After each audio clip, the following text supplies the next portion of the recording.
Ako si Sabrina. At ako naman si Honey Shane. Alam niyo ba na ang ating bansa ay may iba't ibang sagisag na nagpapakita ng ating pagkakakilanlan bilang Pilipino? Oo!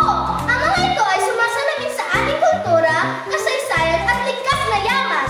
Kaya ngayon, samahan niyo kami upang alamin ang mahalagang sagisag ng Pilipinas. Handa na ba kayo? Tara! Simulan na natin! Ano ang ating pambansang Watawat? Watawat ng Pilipinas! Ang makikita sa ating Watawat. Makikita dito ang asul na bahagi na sumasagisag sa kapayapaan. Ang pulang bahagi naman ay gumagatawan sa katapangan ng mga Pilipino. Ang puting kapsulot ay sisipin ng pagkakasya. Huwag kalimutan ang bituin, makatawan sa Luzon, Visayas at Mindanao. Paano natin dapat ipakita ang respeto sa Watawat? Dapat natin itong itaas ng may dangal at hubang hayaan sumayad sa lupa.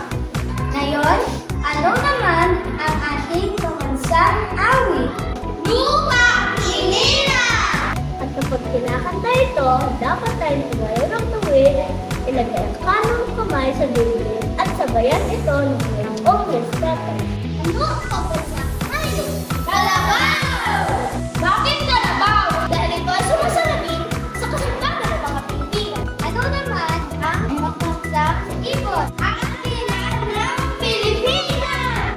Alam niyo ba na ito isa sa pinakamalaki agawang ng buong mundo? Tama ang matatagpuan ng buong Pilipinas. Ano ang pambansang puno? Nara! Kilala ang Nara bilang matibay at matatag, kaya ito sumisimbolo ng lakas ng loob ng mga Pilipino. Ano naman ang pambansang Kulaflat? Samagina! Maliit pero mabango, kaya ito ay sumasagisag sa kagadahan at kapayapaan ng ating bansa. Ano ang pambansang pagkain? Adobo!